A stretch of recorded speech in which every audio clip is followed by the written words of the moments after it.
Alright, let's get started. I'm a 35-year-old guy, and my wife, who's 38, cheated on me. I don't have many people to confide in. We have 6 kids, yes, you heard it right, 6 of them, all 8 years old or younger. One of them wasn't even a year old when all this started. My wife has always had a tendency to be a bit immature. She often insists on hearing what she wants to hear. She's vulnerable to people-pleasing, except for me, and she tends to take her frustrations out on me. When change is needed, she tends to explode. I've come to realize that, for the most part, I've been the one preventing her life from being chaotic and unstable, much like her 2 sisters, one of whom is her twin and the other is older. This isn't meant as criticism, it's just evident that this behavior runs in the family. They share many similarities. I used to take pride in being the one guy who hadn't been cheated on. We've been together for almost 10 years now. But now, I'm not sure what to do. It's clear when things began to spiral out of control. She went back to work, which was manageable as long as she worked in the mornings. This meant we didn't need daycare. She was on a 4-11:30 shift, and I would head to work when she got home. Starbucks, of all the places, I'll come back to that later. Eventually, she started bad-mouthing me to anyone who would listen. I'll admit, I'm not perfect, and we've had our share of arguments. However, my wife took it to a whole other level. She would scream that she hated me, accuse me of not satisfying her, and hurl all sorts of insults over the same fundamental issues. One significant problem was her reckless spending. I ended up losing the house I had when we first met because I had to sell it to pay off our massive debt. She tends to be impulsive with money. She had a major tantrum when I told her, for her second car, that we absolutely had to leave the dealership, insisting I did the same thing to get a $1,000 discount on my car. In the end, she threw a fit, sold her previous car for much less than its value according to Kelley Blue Book, got a new car that was also overpriced, and ended up with an $855 monthly car payment for what I'd consider a decent but not luxurious car, the top model of the Mazda CX-9. This is just one example of her many financial blunders.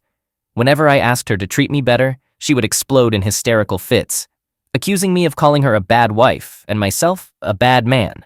We're talking about intense temper tantrums because I'd suggest that she needed to change. I'd keep telling her to listen to me, but she'd mock me, saying she'd listen but believed it wouldn't fix anything. I had to clarify what I meant by change, to which she had no response. I had to make it clear that I expected some resistance, and I was fine with that, as long as we could move forward and resolve our issues. Her expectation of fixed essentially meant never having to hear about anything that needed to change. Ultimately, she started saying things like, "I wish I had cheated on you," and "Thank God I'm not pregnant with another one of your kids." She expressed relief when she started her period early, which was unusual for her. She's usually quite regular. This "thank God" was because she was already cheating by this point and looking for other men. 9 men. She messaged 9 men, all relatively young in their early to mid-20s, with no solid career prospects, and she considered them to be feeble. Among them, the one she felt closest to, Ricardo, even offered to engage in a submissive role with me in exchange for continuing to see her. My wife realized that Ricardo was quite weak and decided to break things off with him just before I discovered everything. He got friend-zoned, as she put it. It all began with a guy from her workplace who eventually ended things with her. She was devastated and wanted more. So she started chatting with various men on Snapchat, some of whom she met in person. She had closeness with one during their first encounter. During this whole ordeal, as my wife was taking on more hours at work, I ended up assuming nearly full responsibility for our kids. She was going out 3 times a week. One particular day, during a date, she picked a fight with me. I vividly remember it. It was February 11th. It was at that point I finally told her that I needed access to her phone, or I would file for a divorce. The way she instigated that argument made it abundantly clear that she had already bailed on that date. She called me, asking when I would be home, and I offered to skip my workout since I had left a bit late. I was apologetic about it and said, "I can skip. I left late. I don't want to be late." She replied, No, go ahead," but then guilt-tripped me by saying, "I don't want to have to hear you complain about it later." I responded, "I can make my own decisions. What are you doing?" She took it as an accusation, though it wasn't, more of a "why are you fighting with me" question, and she hung up on me stating, Stop embarrassing me in front of my friend." I couldn't hear the friend she was with, so I called her back and asked, "Really? What's going on? What was that about?" She more or less said, "How dare you embarrass me in front of my friend? I'm canceling our date." I made it to the gym, and then she tried to guilt me again, saying, "Sure, I should drive to our date drunk and die." At that point, I told her, "We talked at 4:40, and it's now 5:15. You were already drinking before you said that. You're just not good at lying to realize what you just revealed. I'll ask again, what's going on?" She disappeared for a whole day and didn't return until 11 at night. It's possible she was with Tori, a colleague, bad-mouthing me. I saw their Snapchat messages, which aligned with the timeline. However, these arguments continued for an extended period, and that date was the turning point when I told her that I needed to see her phone, or we were finished. Coincidentally, I still hadn't discovered the truth. She had a hidden photo app that resembled a calculator, and I hadn't noticed it. Furthermore, the text messages contained nothing suspicious. We used Snapchat primarily for our kids, so I didn't think much of it. On the 16th, I logged into Snapchat, and that's when I came across Beth, the name she had given someone, and it was clear they had intimate conversations. Initially, I thought this was a woman, and I confronted her about it. She allowed me to believe that she had a close relationship with a woman. I told her that if this was what she wanted, given that Beth had suggested we involve me next time, as mentioned above, where I mentioned that Beth said they would even let me be intimate with her. She needed to understand that despite any man's temptation, I had 6 kids and I would never do anything to harm them. To me, that's not what a relationship is about. I was committed to our relationship. If that was her choice, my answer was a resounding no. In hindsight, it made me seem naive, and it also made her feel terrible about herself, realizing the kind of man she had. Because let's be honest, how many men would turn down such a scenario? She let me believe this, along with the fact that only Cole from work and Beth on Snapchat were the people involved. She even told Cole that she loved him. She showed him a picture of me getting upset about headphones during a minor argument. Immediately after, she asked me to get a towel for her, something she had never asked me to do before, and sent an angry picture of herself in a towel to him while I was in another room, making up for telling her not to touch my headphones. I felt utterly betrayed and hurt. I took care of those 6 kids, which involved providing food, cleaning, changing diapers, and looking after them on weekends when she worked, as well as mornings until 1:30 p.m. This meant making breakfast, lunch, changing diapers, and preparing bottles. Every night, once I got home, I let her have some time to herself, and I took care of the kids. This included giving them baths. I also took over cooking completely. I took care of the kids almost entirely, while she mainly focused on doing laundry. Despite all this, she badmouthed me to everyone. Even the woman who looked after our kids told her it was okay to cheat. My wife asked for advice, and the woman responded with, "If you're truly happy with Chris, then don't cheat. But if you're just looking for a little fun on the side, why not?" No one stood up for me. She had spoken ill of me enough that they all played into her narrative. As I discovered more lies, she lied, fought, and threw objects across the house. She physically attacked me, screaming like a maniac, and any time I mentioned leaving, she would physically block me and scream. If I tried to defend myself by raising my arms, she would yell, "Don't touch me! Don't touch me!" in an attempt to get me to lower my guard so she could attack me. She even threw a pan and threatened in front of our children multiple times with that same pan. On one occasion, she threw cat food at me, causing it to explode on the wall. I've also been hit in the back of the head by an Xbox One controller she threw in a fit of rage. She even threw a slow cooker at me at one point. Most of these incidents occurred after she admitted to lying, and I expressed my anger, although I generally restrained myself from saying hurtful things. During that incident when she threw the slow cooker and accused me of thinking she was a 403, I responded, "I don't think you acted like a 403. I know you acted like a 403. Yes, it was unkind, but her behavior was indeed erratic. She engaged intimately with the guy from Snapchat the first day she met him. She concealed her involvement with various men multiple times. First, it was Cole and Beth, Ricardo, then 3 more, including another random guy from Snapchat. Later it was 4, a friend of her ex's. I then found out that some girls from her workplace helped her get a guy's number named Thor. Additionally, she had plans to meet 2 guys online when she went down to Vancouver. Interestingly, she skipped a visit to her cancer-stricken mother to spend another night with Ricardo after I found out.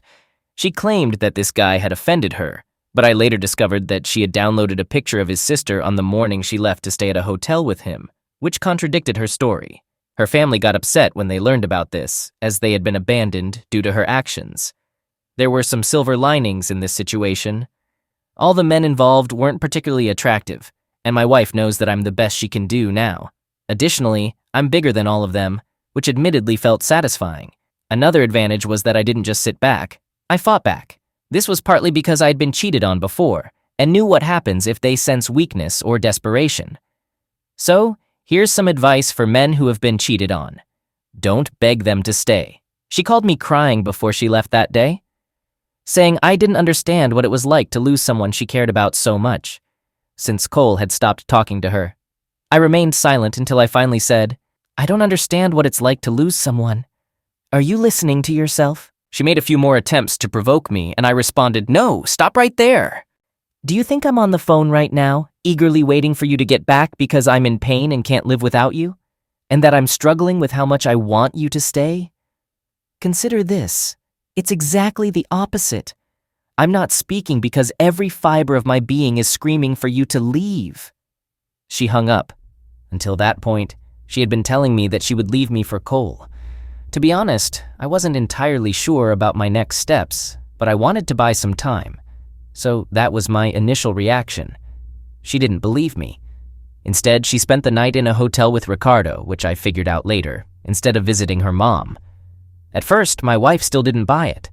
Somehow she forgot our history, how we started, and who I was when we met. We began dating because I had been cheated on before. Back then, the woman I was with thought I was bluffing, but I wasn't. I left her. So, with my wife in the present, I connected with 2 women. I have a strong physique, keep myself in excellent shape, earn a good income, and I'm not one to boast. But I'm well endowed. I'm a go-getter, a provider, and someone who cares for and defends others. In a nutshell, I'm husband material. My wife made a poor choice to challenge me on this. One of the 2 women was an Asian named Delilah, and the other was a woman who messaged me on OkCupid. I didn't know her name, but she was undeniably attractive and knew how to play the game. She liked fit men, expressed a strong attraction to that body type, and proposed dating while listing all the things she'd do for me if I left my wife. These women were, without a doubt, highly appealing. My wife couldn't handle it. But you know what happened next? She shifted between losing her temper and begging me to stay. The threats to leave ceased. I never had any serious intention of pursuing anything with these women. I only did this to show my wife that I was coming from a position of strength, and that she wouldn't control my decisions, threaten me, or make calls for me as I could and would do better. She attempted to lie more and believed I wasn't serious once again. So I connected with more women. One of them claimed to have inherited a 3-bedroom house and expressed her intention to be a mom to my kids and share it with me. I showed my wife the text messages to prove it, so she wouldn't think I was just talking trash. Ironically, one of these women was named Sally. My wife had created a burner phone with the name Sally for these affairs. It's karma, right? She even used to have a Sally keychain, and when my daughter asked why it was gone, my wife told her to ask me about Sally. Out of all the possible outcomes, it's ironic how karma played a role. I made it clear to her that she needed to respect me. She thought I was weak, but I wasn't. I was undecided about what to do with her, mainly due to financial considerations and the kids. For now, we're just living together until I sort things out. I told her that if she continued to treat me poorly, I would have women on the side, just like the ones I'd already shown her. I'm extremely frustrated with all of this. It's all just absurd. So for now, I'm stuck in this situation. Once tax credits finish, her education should be manageable. After that, I'll bring this chapter to a close. Update. Let's dive into the first point. My wife had close relationships with at least 2 men, not just one, and not only Ricardo from my previous update. To be honest, anyone could have guessed this. I wasn't fixated on the idea that she only had a close relationship with one man. I knew who she hadn't met in person based on our conversations. So I had a hunch that this guy was one of the maybes. What demonstrates how I've come full circle on this matter and reached the point of being completely done dealing with it is that I don't care that she did. At this stage, I'm leaving anyway, since getting an annulment is almost a sure thing. I'll explain why as I go along. On the 14th of January, I took a day off work because the woman who usually watches my kids couldn't make it. My wife called me in a frenzy, fearing she might lose her job. So I stayed home, and she headed out. Well, Google Maps has been a helpful tool. I had checked it, but for some reason, something didn't add up. She went straight to Kirkland until 3:40, even though she works in Everett, not Kirkland. She had told both her friend and me that she was working. She had also asked me for a few days if I could take the day off or have Amber watch the kids. I was still deciding whether I wanted to pay Amber to babysit. This was the very first day she looked after them. The first day, guys, and she cheated, at literally the first opportunity. Now, normally this would be somewhat upsetting, but I already knew she had cheated, so it's just more of the same nonsense. But you're about to get as angry as I am because this one is just not okay. The 14th was the birthday of our second child, Caden. She had premeditated an affair on Caden's birthday. While I was sending her videos of all the kids as I watched them, she was having a close relationship with this guy. In this case, I trapped her. She had no way out. There were more reasons behind this. She had written in her notes to get Plan B from the store on January 14th. She initially denied it, then claimed she took it for Ricardo, but their close relationship didn't happen until February 1st. To make matters worse, she started her period exceptionally early on January 19th and had messaged a friend on the 16th asking how long it takes for Plan B to take effect. I had brought this up before when she denied it, and she said she was just looking into it, then admitted she took it for Ricardo, who she said was the only guy. The timeline just didn't add up. She first admitted to seeing him, but not the close relationship. I pointed out that she was with him for 4 hours, so there was no use in lying. Then I presented the dates and Plan B scenario. She finally broke down crying. The typical fake remorse of a cheater when they know you're serious about leaving kicked in. She rapidly said, "You can have a close relationship with Lily," a girl from work who was cheated on and has a free pass. "You can have a three-way with me, please. I didn't tell you because I knew you would leave. Just do whatever you want, but please don't leave." I informed her that I didn't want any random contact, and I meant it. It's the truth. It's not in line with who I am. Now, onto a less disturbing update, and this one is so ridiculously absurd that it falls on the comical side of the spectrum. Throughout January, she was exchanging messages with yet another guy she met online. This guy was professing his love for her, calling her his angel, and she seemed to be completely captivated. I really couldn't care less. But here's the kicker. She had claimed to have lost money from her purse months ago. Nope. This guy online kept pestering her to load up gift cards and send them to him. My wife displayed such an astounding lack of judgment that she sent money to a guy who barely spoke English online and turned out to be a catfish. She sent him tons of gift cards, totaling hundreds of dollars. Good grief. Now, for the grand finale, or should I say the worst part. For those of you who may not believe in God or karma, I noticed a guy sending my wife a message out of the blue, asking how she was and mentioning that he hadn't seen her in a long time on February 16th. Well, for those in the know, February 16th was the exact day when I discovered she had been having affairs, although I wasn't yet aware of the full extent. He messaged her during the same time frame as our morning argument. He sent the message exactly at the same time. What are the odds? This guy had been absent for about a decade, and this is the day he suddenly decided to message her, precisely when we were fighting because I found out about her affairs. To narrow it down to a 2-hour time frame, we fought for a few hours before she went to work and he messaged her at the same time. Out of 3,650 days, a 2-hour subset of those days is a 1 in 12 chance. So 1 in 12 in 3,650, which translates to 1 in 43,800 if you want to get precise odds of him deciding to contact her during that window compared to any other time over 10 years. Humans, however, are far more intricate, and I would argue that each moment holds even greater weight. I didn't respond to this guy's message until the July 4th weekend this year. I simply wanted to find out when he had last seen her. Are you ready for this part? He voluntarily mentioned that he despised how her ex, whom he named, treated her. This ex helped me pinpoint the time frame. I was aware of him, as he was my wife's last ex before me. He also expressed relief that he had avoided getting involved with my wife while she was with Christian because of that. So, my wife had cheated on even more men than she admitted to me. She lies about everything. This is the first piece of evidence that enables me to pursue an annulment.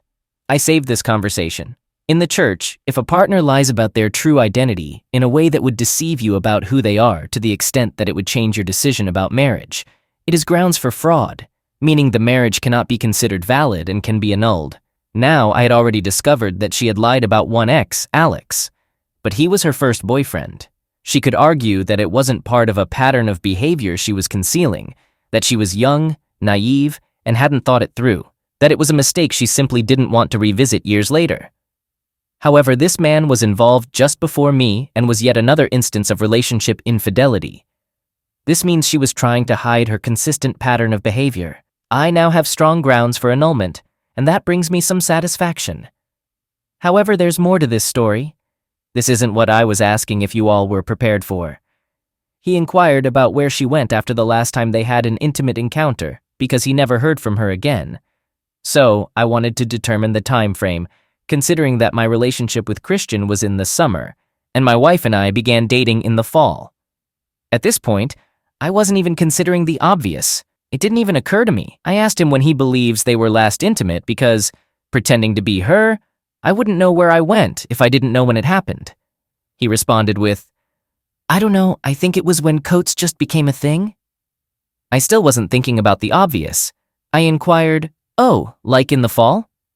So I was contemplating the possibility of an overlap when my wife and I began our relationship. I initially refrained from calling it dating because I knew she was quite desperate, offering me three-way with her twin. I officially labeled it as dating on November 19th, following a few months of her attempts to convince me to date her, assuring me that she would be mine and faithful. It was like preliminary dating, and she had informed me that we were exclusive. So when this guy mentioned this, I thought, "Well done, Rebecca. I knew you weren't really exclusive." Then I inquired further. I asked, "It wasn't as late as November, was it?" He responded, "Yes, that's when I started to feel anxious." Even before I could ask my next question, he voluntarily said, "So I might have a daughter?" My first child, Zoe, was born 2 weeks ahead of schedule.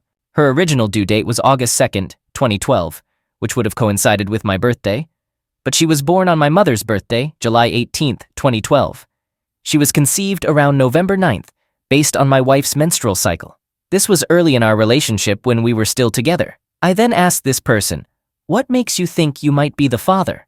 He explained, "Well, ex-friend, a mutual friend of my wife's and his, told me she was pregnant about a month after we were intimate, so it's possible. I know the exact day everyone learned about my wife's pregnancy. I have a good memory for dates. It was December 11th. As I mentioned earlier, the approximate conception date was November 9th.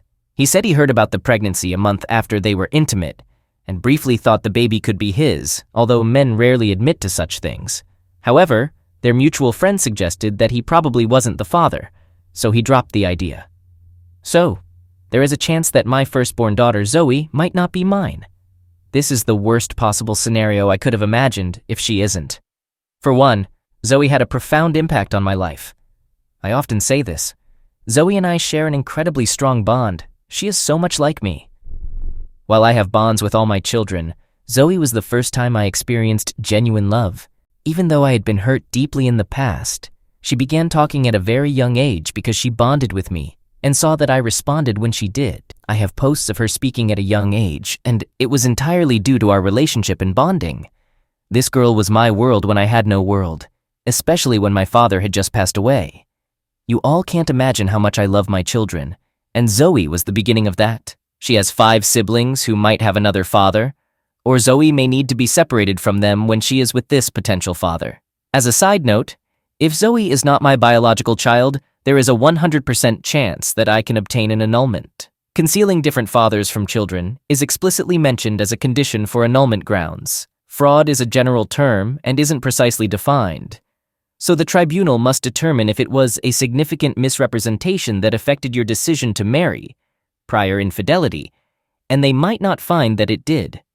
Misrepresentation regarding children is explicitly listed as a factor, and it essentially serves as a get-out-of-marriage-free card. So while this situation is incredibly distressing, it may ultimately be a blessing.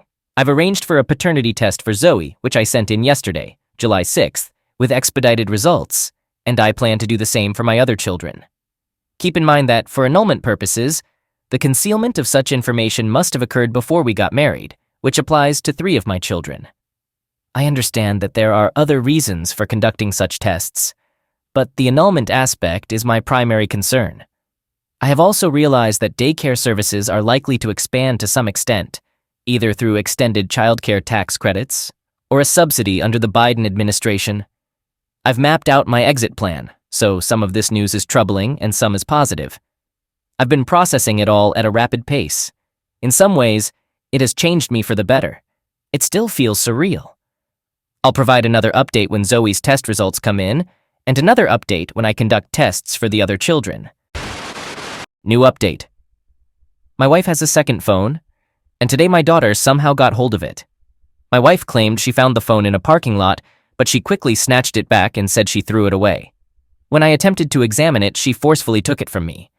I inquired about what she did with the phone, and she insisted she threw it away.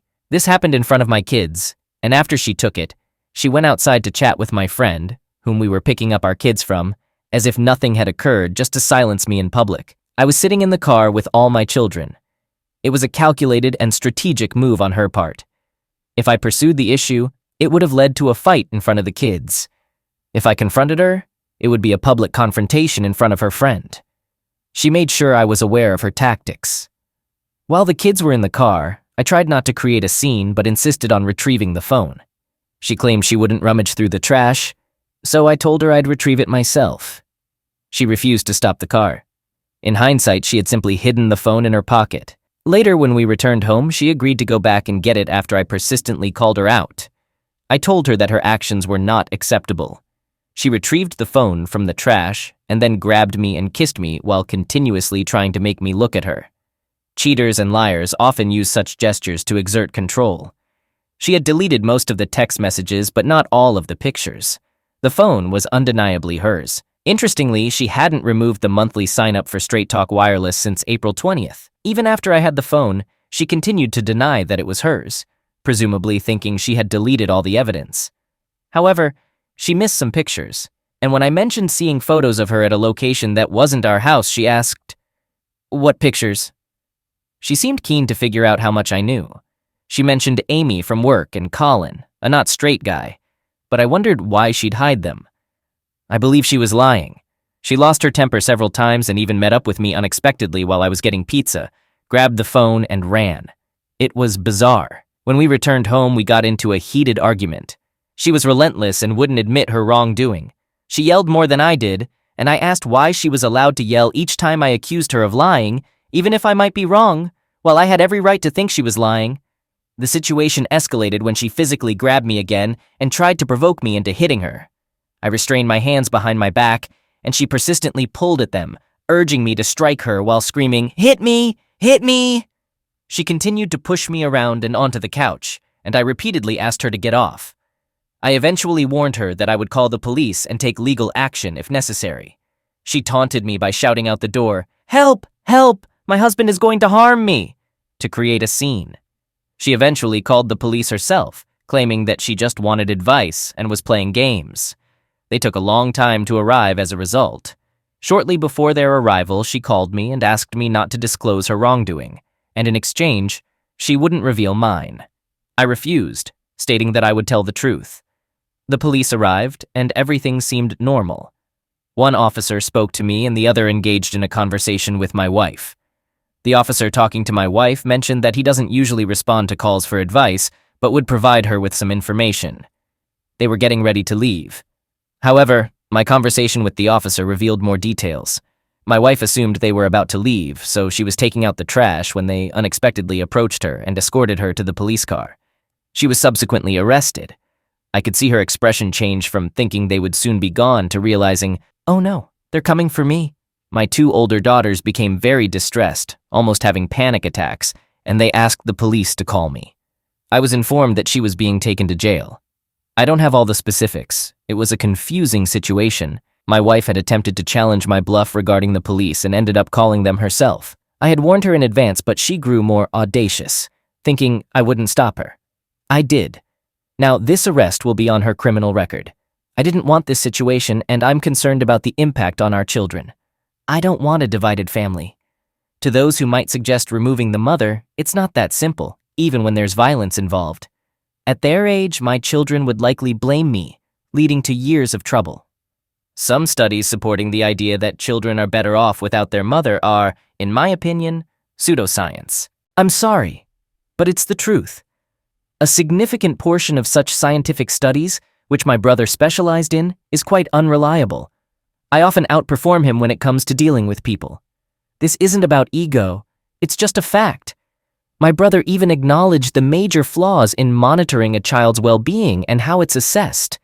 It's not advisable, regardless of what anyone says, to have the mother arrested and to remove children from her custody in most situations, unless they pose a severe threat to you or the kids. A minor altercation isn't sufficient.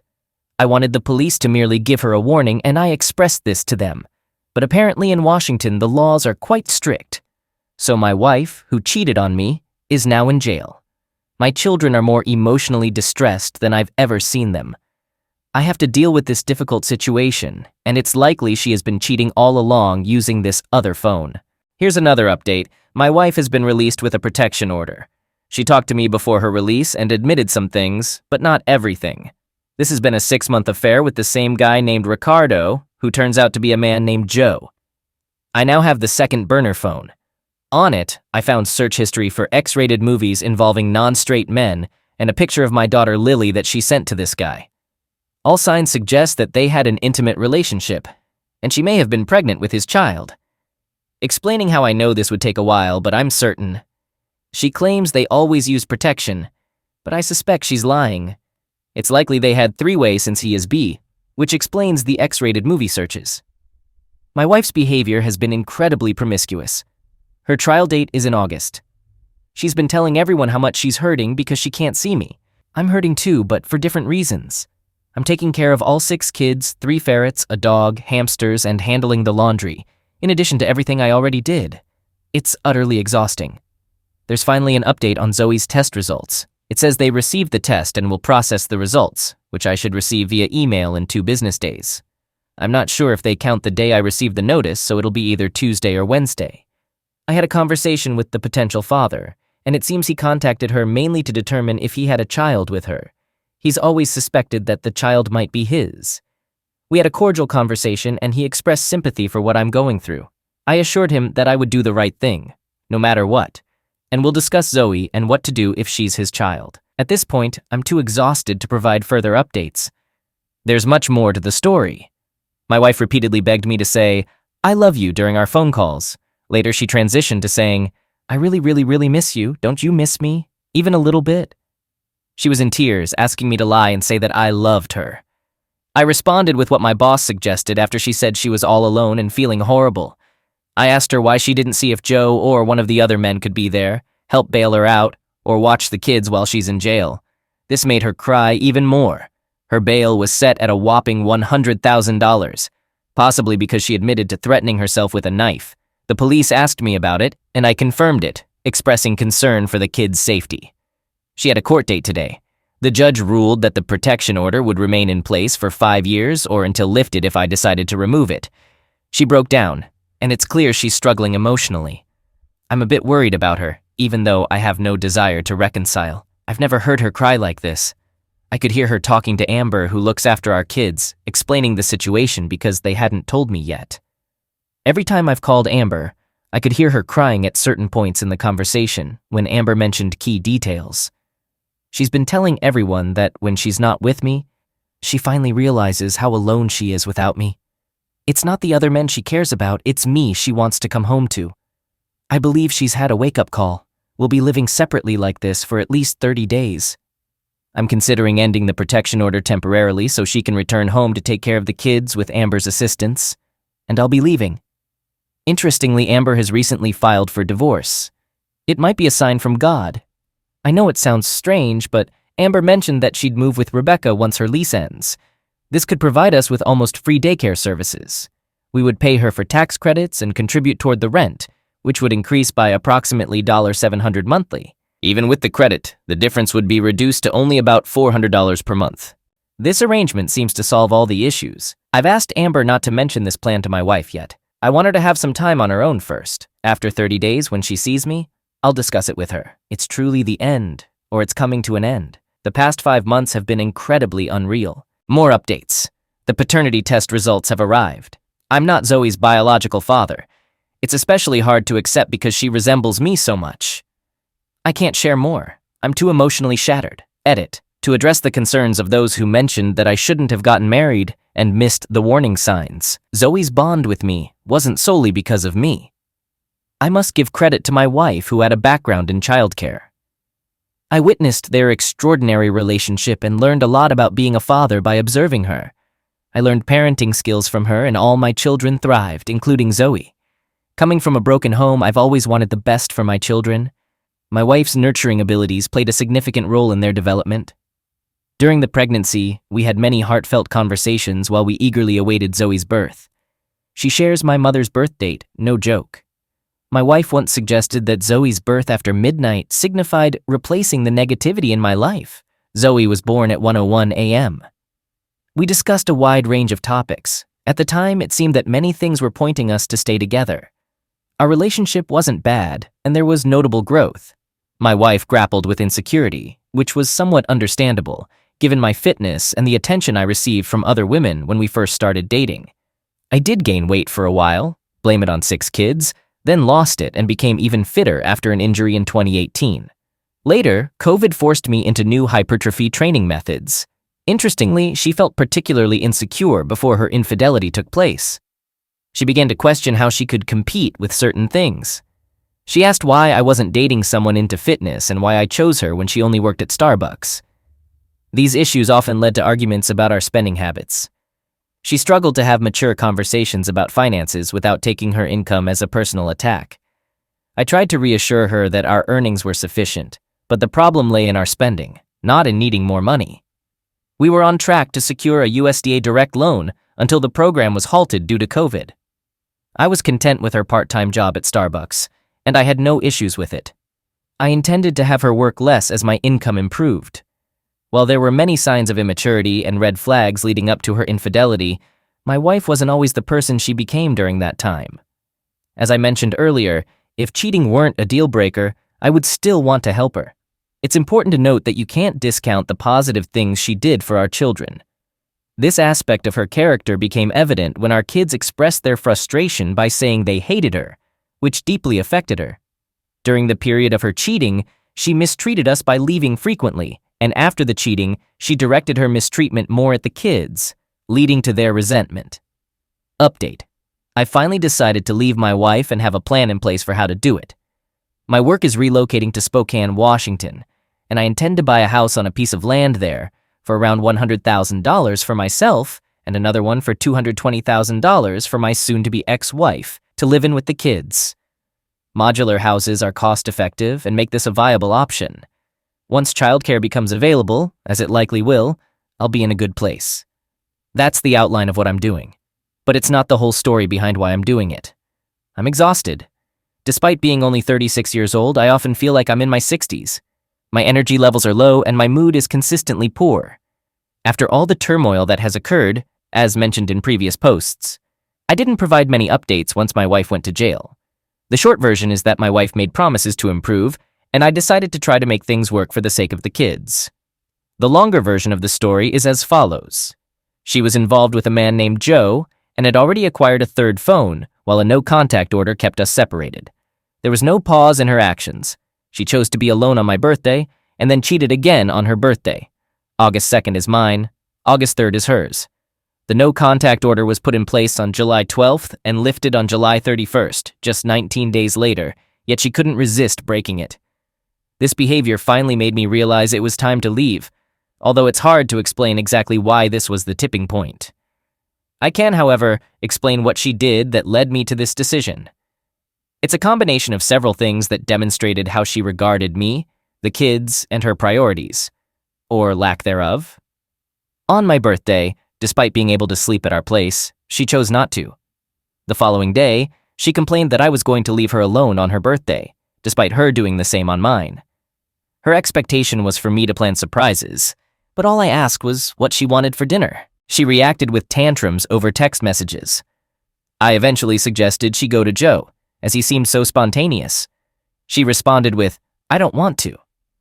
We argued and I told her to come back home, but she refused, fearing she might end up in jail. She claimed she had returned to our friend's house and assured me that we could start counseling the next day, insisting she wouldn't see Joe. However, she did see him. The context of her behavior and the things she said to me, along with her guilt trip about wanting to be the special person for my birthday, only to choose Joe as that special person for her own birthday, were the final straws for me. Her texts, thanking me for making her birthday special after making a mess of mine, were especially hurtful, especially when coupled with statements like, "You make me feel so happy and loved." Joe reached out to me on January 13th and shared the texts from that day, along with many other conversations between them. My wife held on to the third phone until January when I found out about it once again. I believe Joe is being truthful because we've talked and he now understands the situation better. He previously thought poorly of me but may have changed his perspective. She made false statements and strung him along with lies and dark thoughts. It's disheartening to see the texts. This revelation suggests that they stopped physically seeing each other in September and ceased intimate relations in August. However, she continued to talk to him, expressing love and a desire to be with him until January. She told me this was because she didn't want to end up alone if I left, and I believe her on this one, as much of her cheating likely stems from fear of being alone after her initial mistake, though I don't condone it. For me, the incident involving my birthday, combined with her getting a chance in July, her lies to everyone that month about her activities, her inability to stop despite the consequences affecting our kids, her abandonment of our daughter Zoe, telling Zoe that I didn't want her and believed she wasn't mine, which is emotionally damaging and shows complete disregard for a child, and her constant need for validation of her worth above the safety and self-worth of others, have all led to my dislike for her and the recognition that she poses a risk to my kids. She dislikes it when I say it, but she's not a good mother. I previously mentioned that there were several factors that made me hesitant to leave her, including data on physical offenses involving kids in separated families, data on graduation rates, my original desires in a partner to raise kids, and the reality that I couldn't achieve those desires with anyone else but my wife at this point. I didn't want to start over due to money issues and concerns about family structure. These factors weighed heavily on my decision-making. However, the fact is that I can protect my kids on the first two issues myself, and I don't want to spend the next 40 years of my life with this woman. Regardless of my initial desires for life, I believe I can make the best of my kids and a new partner, which is a far better prospect than living with my wife. The financial problem is likely to be resolved. My wife will be a risk to the kids whether we are together or apart. If I get a house and make the separation amicable, providing a way for both of us to live our best lives, there won't be a need for conflicts. The route to Spokane is a solution that will get the job done.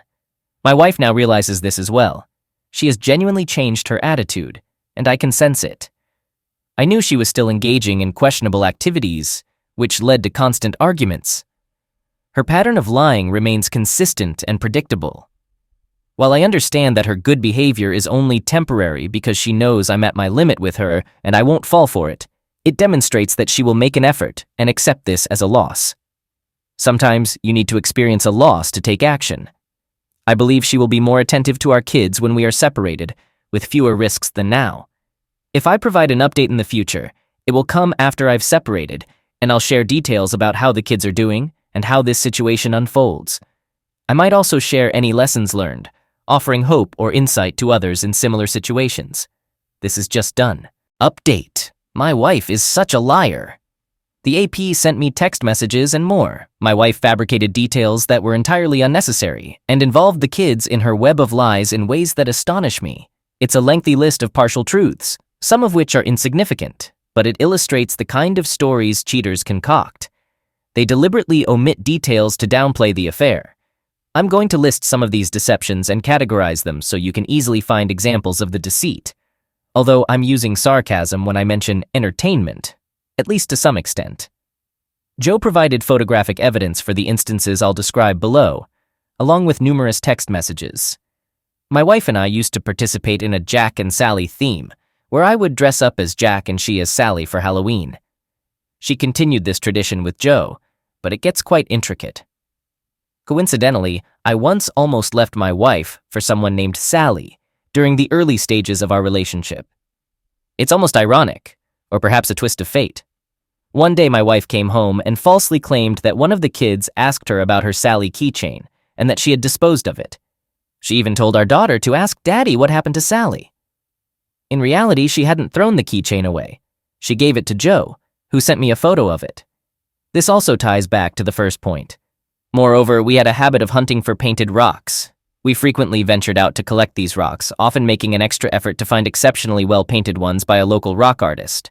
On one such occasion, we rushed out to acquire a Jack and Sally-themed rock. Joe sent me a picture of that rock as my wife had given it to him. I stumbled upon a purchase record for a set of Best Friends Wherever I Am, You'll Be bracelets. I was aware they were intended for Joe and her, but my wife insisted they were meant for me and claimed she had lost them. It's worth noting that I already knew about the affair, and she had recently denied that the bracelets were meant for Joe, saying he wasn't special. However, Joe now possesses these bracelets. In her attempt to downplay the nature of her relationship with Joe, my wife adopted a phrase that was only used between us because of its childlike nature. We involved our firstborn Zoe by saying, "I love you to the moon and back." My wife referred to a certain intimate act as butterscotch. To her, being proficient in this act made her feel special, so she often purchased butterscotch-related items for herself or me. During her time with Joe, she had him buy a My Little Pony Funko toy named Butterscotch and subsequently gave it to me. Although not a major detail, this instance is relevant to the theme of deceit. Finally, concerning her actions, my wife initially claimed that Joe had physically offended her. Later, she asserted that their interactions were limited to intimacy without any excitement or special outfits. In reality, she kept lingerie at his house, had a key to his residence, and would engage in intimate activities while he was wearing his Starbucks apron. She still insists that it was Joe, not her, who was responsible. Regarding the key to Joe's house, she actually visited Joe's house on the day she was released from jail. Initially, she claimed she had nowhere to go and no car, which wasn't true since Joe doesn't have a car either. She was just making excuses. It's quite telling that her first action upon being released from jail was to go to his house, even after repeatedly promising that it was over. She simply couldn't let go. During the time the no-contact order was in effect, she went to the movies with Joe. It wasn't just a birthday date, as she had implied that they barely saw each other. In reality, she did exactly what I anticipated. With Amber taking care of the kids and her newfound freedom, she seized the opportunity to have more time for her affair, precisely as I had warned others she would. She got him a ring, most likely on the same day she got me one of those silicone rings. They had a 2-day Valentine's Day event. She falsely told him that I never got her anything for Valentine's Day, which was a lie.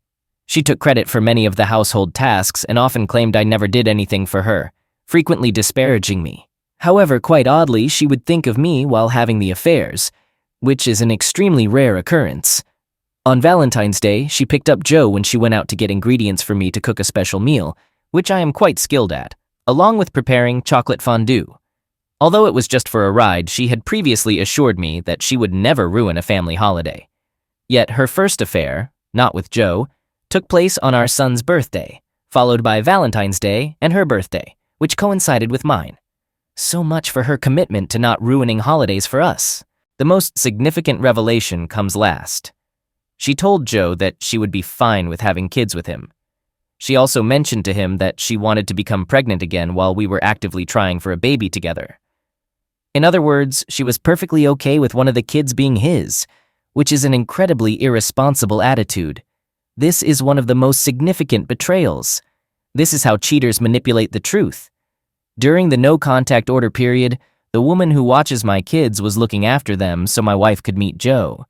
So Amber was aware of the situation. Joe provided this woman with marijuana. I don't have a problem with pot personally, but it seems she prioritized getting pot over the best interests of the kids. As a result, when I was watching the kids during one of the no-contact orders, Caden, one of my kids, mentioned that Mommy sleeps with Joe when I asked if any of her male friends were visiting her. I was taken aback and confronted Amber, seeking an explanation. My wife had Amber tell me that Caden must have heard the name somewhere and was lying because he is a troublemaker, intending to create conflict between Mom and Dad. She unfairly blamed Caden for the situation. When I confronted my wife today about this, she responded with, "You call Caden a liar too." I told her, I call him a liar when he is lying. I don't call him a liar to conceal my affair. It's astonishing that someone would respond this way when confronted about such an issue for the first time. Joe went geocaching with my wife, even though my wife claims not to remember this. This was something we used to do together, a shared activity. They went to find painted rocks, which was our special activity. These details are significant because my wife insisted they only stayed at his house and watched TV to downplay the nature of their relationship. However, he sent pins of a place they dined at. They frequently went on dates, ate at diners, and went out together.